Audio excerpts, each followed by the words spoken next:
Welcome back to AI for the Humanities. I'm Meghan McInnis-Domínguez, Associate Professor of Spanish at the University of Delaware, and this channel is your go-to resource for exploring the intersection of generative AI and humanities education. We'll dive into the latest developments in large language models, or LLMs, as well as image and video generation tools, discussing their benefits, challenges, ethical considerations, and practical applications in your classes. Our goal is to examine how these powerful tools relate to humanities education, and crucially, how the humanities can shape the future of AI. Today, we're sitting down with an incredible group of undergraduate interns who are diving into the world of generative AI and exploring its potential for humanities education. Each of these students will become an expert in a specific AI tool, creating videos and contributing to a guidebook that will serve as a resource for educators in the humanities. In this roundtable discussion, we'll talk about their experiences with AI, the tools they'll be focusing on, and what their hopes are for what they'll learn throughout this internship. Some of our interns are completely new to AI, while others have had some experience through internships and coursework. Their unique perspectives, hopeful yet critical, will be essential as we look at how to integrate AI into the classroom in meaningful ways. Let's get started by hearing from the interns. Well, hello everyone. This is the channel AI for the Humanities, and I'm here with some of the interns for the channel for this fall. And these are students from who are studying or majoring or minoring in languages at the University of Delaware, and they're interested in exploring AI. Some of them have experience with it and others don't, but that's why we're getting together today to discuss anticipations, concerns, and what you hope to learn from this experience. So we'll start with introductions, and most of you know me, but if you don't, I'm Meghan McInnis-Domínguez. I'm Associate Professor of Spanish at the University of Delaware, and I've been teaching with AI since spring 2023, mainly in my literature courses. And back then, it was even more scary than it is now, not just for professors, but also for students that were experimenting with the tools for the first time. And students and I have gotten better over the years, and we found to be very useful. So now I'd like to turn it over to you, and I'll call you. It might be the easiest way to do this. And if you could just tell me your name, major, and what year you are, and briefly state your experience with AI, if you've had any. If you haven't, that's totally fine too. And so which tool are you going to be exploring this semester? So I see Zoe, let's start with you. Well, hello, I'm Zoe. I'm a senior and I'm an international relations, public policy, and Spanish triple major.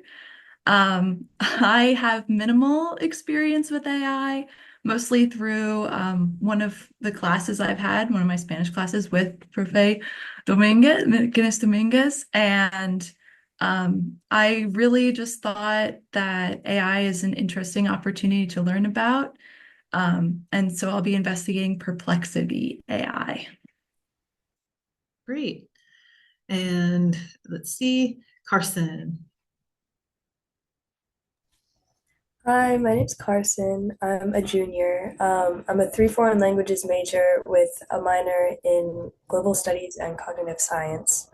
Um, I'm studying Google Gemini, and my experience with AI is also pretty limited. I took a class in the spring semester last year that was kind of learning to code using Copilot to like you would prompt Copilot to give sections of code, and it was just kind of teaching how to prompt in that way. So not really using it for its maybe humanities aspects, but just a little bit of experience there. And then of course I've poked around over the summer. But yeah, I'm very excited to see where this internship could take me because it's definitely a very relevant field now. So. Very true. Okay, Bailey, why don't you tell us something about yourself?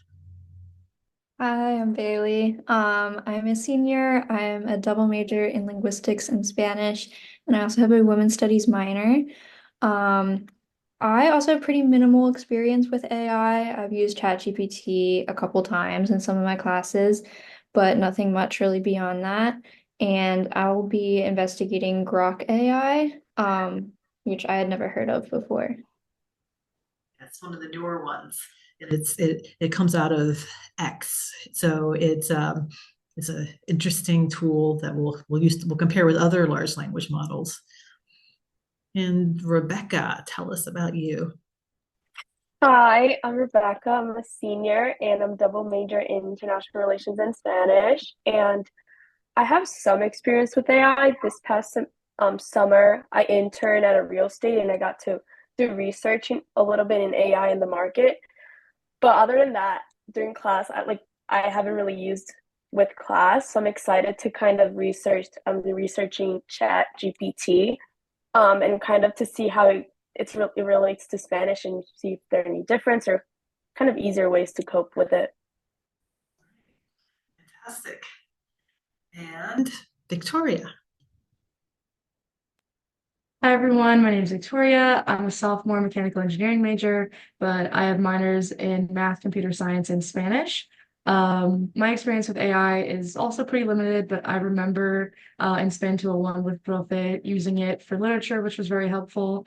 And I've also used a little bit for my computer science minor with coding, with helping find errors and stuff. So I'll be exploring Meta's Llama 3.1.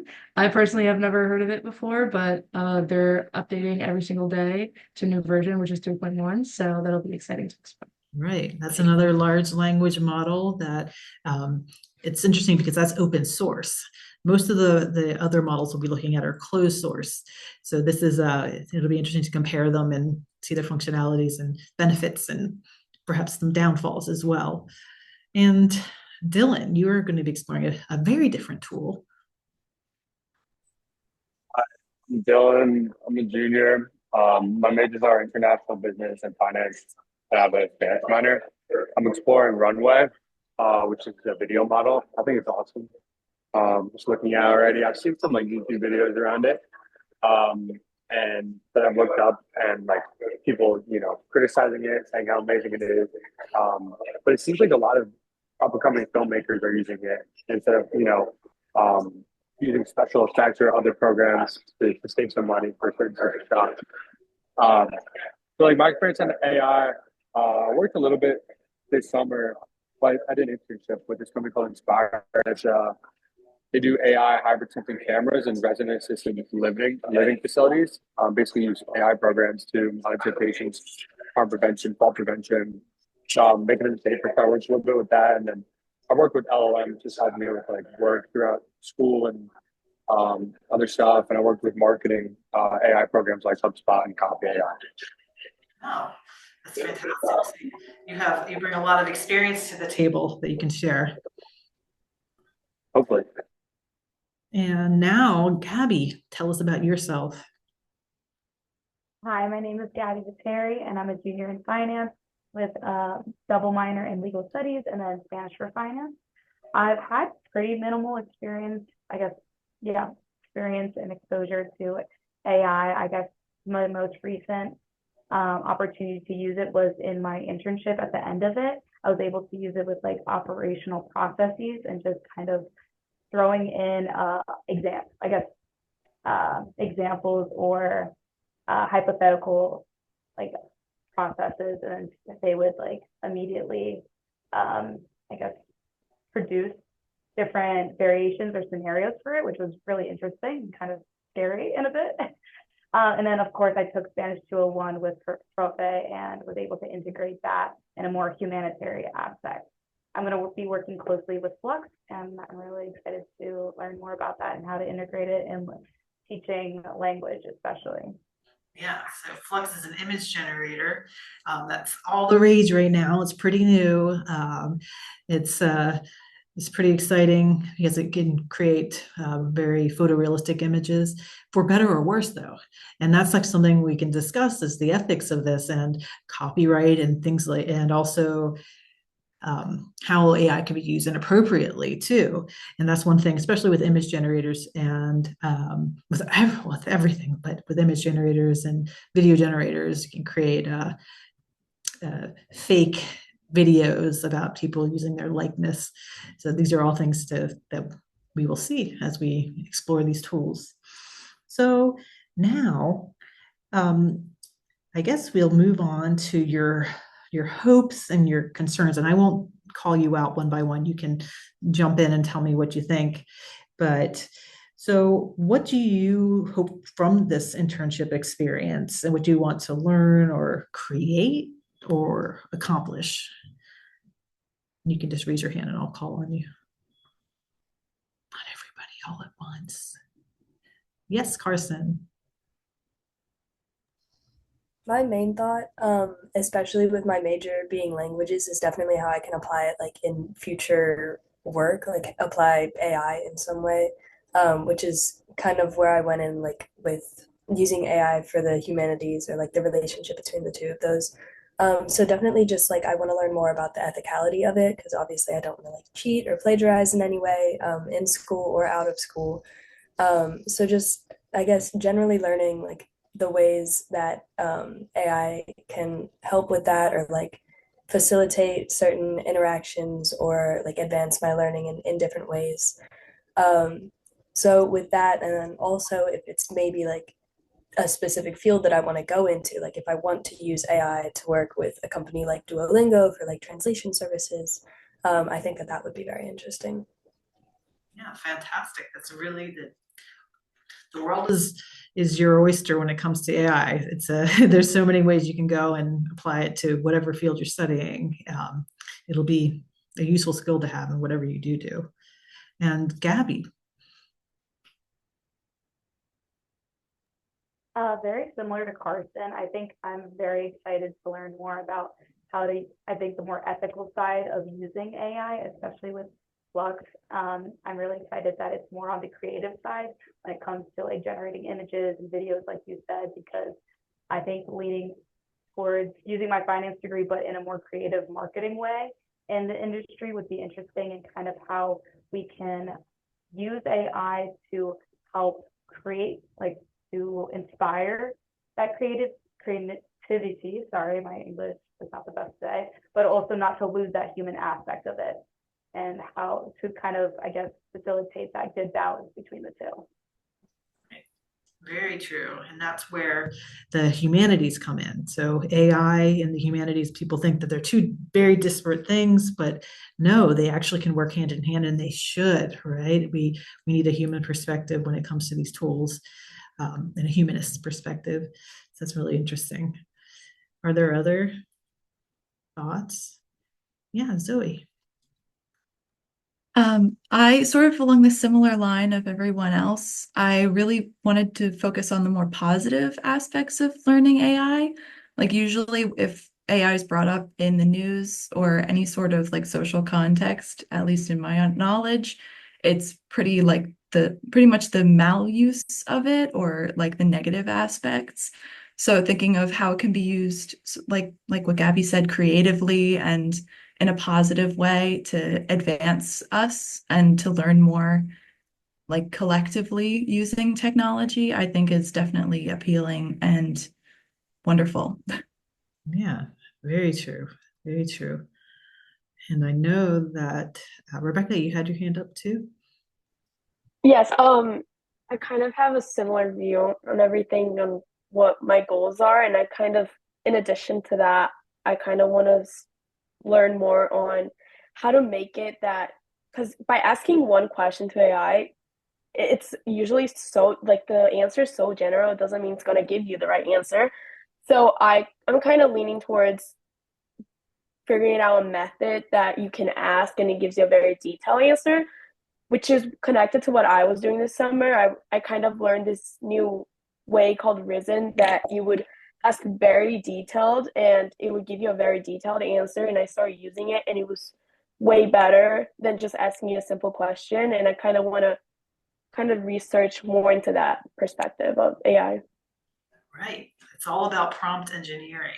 And hopefully through this experience, you all will become better prompt engineers, and you'll learn how to create good prompts, whether you're creating images or you're asking questions of a large language model, or creating videos as well. that there's a fine line between creating an effective prompt with details and then even being too detailed, and then it also has trouble that way. So it's learning to have that balance. That's the trick, and it just comes with practice. Did anybody else want to say anything? We can pass on to the next question. So I guess now we can talk about concerns and also the ethics of AI. So what are your thoughts about AI ethics, like considerations like bias? Because all AI tools, well, they're trained on the internet, they're trained on human created documents or sources, and humans are biased. So it stands to reason that AI might be as well. Also, misinformation, especially when considering maybe the image generators, misinformation in articles too that it puts out, and privacy. Those are some of the things we could talk about, and more, whatever comes to mind. Dylan. You hear me? Yes. Okay, if my connection is spotty, just let me know. So yeah, this summer I had really like two cool perspectives on AI. So it was in healthcare, right? Which like right off the bat, you're using AI to make healthcare easier and to make resident assisted living facilities more safe. And what the startup was basically just like a program that monitors residents in a room through AI, and it's a private sensing camera. So like, there's no image that comes up to the doctors. It's just like stick figures that are blurred out. So all the privacy of the residents is secure. But on the other end of the spectrum, you also look at it like, okay, they're using AI in healthcare to make money, and what are the ethics behind that? Although it's helping people, it's a program that they're marketing to these resident assisted living facilities would make money themselves. So that's like a whole other discussion. But using AI in healthcare to make money, like, where are the ethics behind that? And there's a ton of new laws and regulations there, and especially in Europe more than the US, coming out about how it should be used, and how it should be used to pull data as well. So I think that could be something interesting to explore in the process of the interview. Absolutely. No, that's very, very true. And it's very true that there is currently more regulation in Europe than in the US, although they're trying to pass some laws in California about AI. And we'll see where that goes. Silicon Valley is there, and California, often what happens there does affect the rest of the country. So yeah, these are all things definitely to consider. And also, yeah, making money off of it, definitely something to think about as well. What do the rest of you think about? Yes, Carson. So my perspective is definitely more of like, just with my experience, like an individual kind of use of AI rather than like its use in companies. But definitely like exploitation, like I said earlier about like cheating and stuff. I used it a little bit this summer. I took 2 5-week summer session classes, which was probably not my best decision. I got overloaded with a whole bunch of work. And so I really like had to find ways to manage my time. And one of the things that I found to do, and I did find this actually by looking at your YouTube channel, the AI for the Humanities one, is to use it as like an outline for papers, to generate an outline. So I would like put the prompt in, and rather than ask it for like the specific information that I needed, or like to use it for my research and stuff, although I know that there's ones that like cite sources that I could have used. I used it as a little shortcut to like organize my ideas, kind of. Um, so I guess like applications like that, where it's just kind of, you can shift it a little bit so that it's still like an ethical use of it. Um, but there's definitely like a lot of nuance in situations where like just determining what's ethical and what's not. Like there's a lot more in depth that you can get with that, especially for like larger companies, which I don't have any experience with. Very true. Very true. There's that fine line. So, where is it an aid, an aid in writing, an aid in critical thinking and going beyond, or where is it then, or a crutch, so it needs to be there has to be a balance. And I think that these are the discussions that need to be happening in classes. And this is where I think professors need to guide students on how to use tools effectively. But I know a lot of people are still very afraid of it. And a lot of people just still think that it's just a form of cheating. And my hope is that with some time and some experience with AI, people might see the benefit, but also be critical of the tools and discuss how to use the tools ethically. So I don't know what the rest of you think, but Gabby. Oh, this doesn't have to do with this, but it's a different topic that I wanted to bring up. I thought Sure. I'm interested in two aspects, I guess, with my concerns when investigating more on AI. One on the privacy section when it comes to just, especially I think that goes more into my, I think the weakness in my AI platform Flux, which could be like the privacy and ethical side of just generating images, and especially I think that has been sort of a topic with children and posting what to post online, and how anyone could kind of just grab any public image and I guess exploit it in harmful ways. So that's definitely something to be looking out for. And then also even this might be very separate, but I know that AI has been a concern for energy consumption in data centers, and that is something that I don't know too much about, but would love to do, I think, my own research on it, because that is a very relevant topic to our environment. So. Absolutely. That is a very big topic. These models use quite a bit of energy, and these are natural resources that are scarce. So is it ethical to be using them then where these resources could be put to other uses?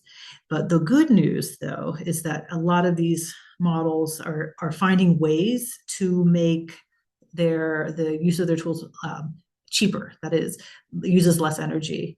And this is encouraging. We're not there yet. There's still a ways to go, but at least there's this hope that that these will be more sustainable moving forward. But yeah, that's very interesting. And also, yes, children's privacy.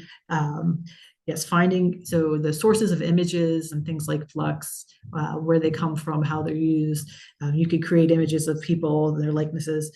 One thing about Flux is that it doesn't have some of the guardrails of things like Midjourney and other image generators, and that's why it's kind of interesting to explore, and maybe even problematic as you find as you use the tool more. But definitely, I'm glad you're going in with an ethical eye. The study of Flux is very important. Who else? Did I see somebody else? I was just going to comment on the sustainability aspect real quick, but you guys kind of covered it. Yeah, sustainability is definitely something to think about.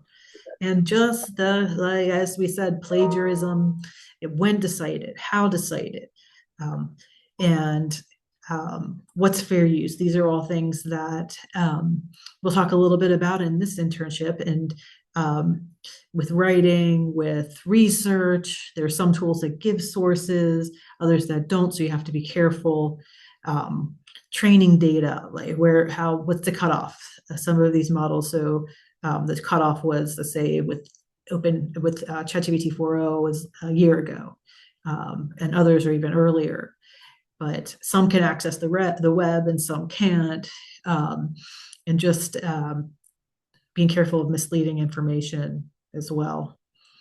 But yeah, these are all things that you will explore and comment on as well. So Zoe. Sort of to continue the conversation a little bit, another ethical concern could be like the control of information, or like censorship, in the sense of like if there's so much information being put in on a certain subject that's also preventing other people from hearing or having their voice heard, could be very problematic in that sense. And there's also the idea that there could be like unnecessary or arbitrary surveillance of people and what they're searching, what information they're getting at, and that sort of thing. Oh, really? That's very true. So, as we know that these tools are trained on the internet, and there are more sources for certain perspectives and fewer for others. And then there's a preference for Western perspectives. This will be changing. There are LLMs coming out of China now and other places, but the majority, besides Mistral, that's from France. There are definite biases evident just from the get-go right now, and that can be a form of censorship. Absolutely, absolutely, and that's an issue. And I hope that as humanists, we can help to address these concerns and guide people on how to maybe avoid some of these biases. And your second point, if you remind me, that was the surveillance, which could also be used in like a video sense, also not just like search engine type. Right, absolutely. Right, who has access to the data, to the chats, to the information we're putting in? Is it being sold? Is it given to the government? These are all things, that need to be discussed more. Absolutely, absolutely. This is very true. Well, very good ideas. Does anybody else want to comment? Because we can move on. So, what do you think? What would you like your professors to be telling you about AI? What maybe they're not yet telling you, what you think would be helpful to you to learn? What would you want to learn about in classes? I know what you want to learn about in this internship, but what do you want professors to know about your thoughts on AI, or where you could use help, or whatever? So, Victoria. This is like kind of like what I wanted to focus on more for this like internship, is like learning how to like best use AI for classes. And I think that can definitely be like motivated by teachers as well. Some of my professors this semester have been saying like it's okay to use AI for this and that, as it can help you. And it's been really helpful with small like tasks that would have taken me longer. So I think definitely like I would like to see professors being more open with it and just like allowing the kids or like the students to use it for their classes, because I think that it's a really like interesting tool, and that kind of just like that we can use it ourselves. Interesting. And Gabby. I think just jumping off of that, I would like to see professors being more proactive and showing us how they would like us to use AI, not just mentioning they're like, oh yeah, you can use it for this and that. Obviously, there's like the obvious don't cheat, but I really enjoyed your class and how you would show us how and would incorporate even like AI activities into what we were learning. So I'm excited to learn more about how to, I guess, how professors could do that, but also I would like to see that going in the future and maybe some of my classes. That's true. That could be helpful through examples, and also showing ethical ways to use it in the classroom. So I use it here, and this is, explaining it and explaining how to cite it and things like that can be helpful for students, I think. And Carson. I definitely agree. I would love to start using it like in the classroom. I haven't had a teacher that like uses it in the classroom like like they're saying that you do. But I definitely I'm very intrigued by that concept. But I do understand that like with the concerns about just using it to like generate answers and like not doing the work yourself, like it's definitely a lot easier to just cut it off completely, say that like you're not allowed to use AI for anything, rather than use it in moderation in a responsible way. So I guess just like the application of it, like in respectful to like still doing your own work and still like learning from it. Like you can use it as a tool, just not as like the answer. Absolutely. I see that, it's going to take time also for faculty to learn how to use it so they can show how to use it well. So my worry is that students are going to learn it faster, but without that guidance, and then run into all kinds of trouble, whether it's at the university or even in a job where they haven't learned to use it ethically, and that could be bad. So this is a challenge, I think. Any other comments about what you want professors to know about your thoughts? Yeah, Rebecca. I think something also similar to what everyone's saying, just I think that AI has a lot of beneficial kind of aspects that people don't realize. And a lot of professors, I've had like mixed opinions that a lot of professors are either really against or like for it. And in my experience, I've tried using AI to kind of open my mind to anything that I was kind of stuck if I had a paper or even like applying to jobs. And I honestly think that it's so easy to also identify AI in writing or anything related to that. So I think that it's kind of a huge risk for people to do use when they do use it for essays or anything like that. And I think there's a way to kind of find it that's really helpful and harmful for everyone. And that's why I think I'm excited for this internship because I kind of want to find that, and that's going to be helpful, not just me, but everyone. Right. And so we're going to create from their experience with your different tools and writing scripts for your videos that you'll do, create a resource about the tools and kind of these questions that we're discussing, how it could be useful, but ethically. So these are all things that your experiences, not only in the videos you'll make, but also in that tool that I will constantly be updating even after. We will be able to share your wisdom. So that's very important. You have a very important job, I think. So, were there any other comments? But yeah, we'll just have to experiment and see. So, well, thank you for being here today. I really appreciate all of your comments, and I very much look forward to working with you this semester. So start exploring, send me your questions, and I'm looking forward to working with you the rest of the semester and even beyond. So take care, everyone, and I will be hopefully seeing you next week at our introduction. Thank you all for tuning into this insightful discussion with our interns.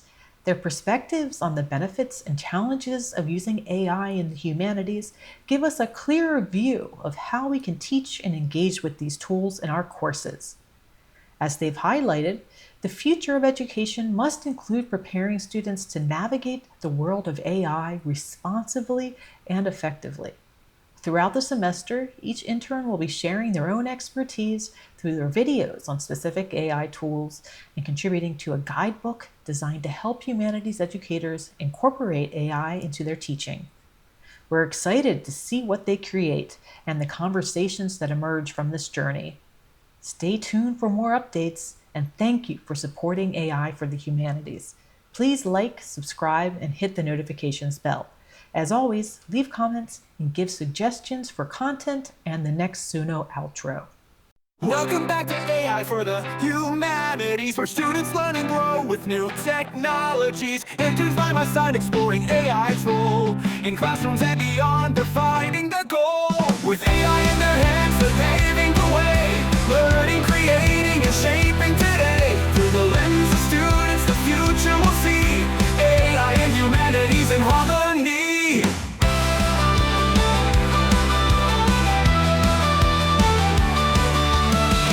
Got a tool they're ready to share. From text to videos, they'll show what's fair. Their hopes and questions will lead the light. In teaching with AI, they're taking flight. With AI in their hands, they're paving the way, learning, creating, and shaping today. Through the lens of students, the future will see AI and humanities in harmony.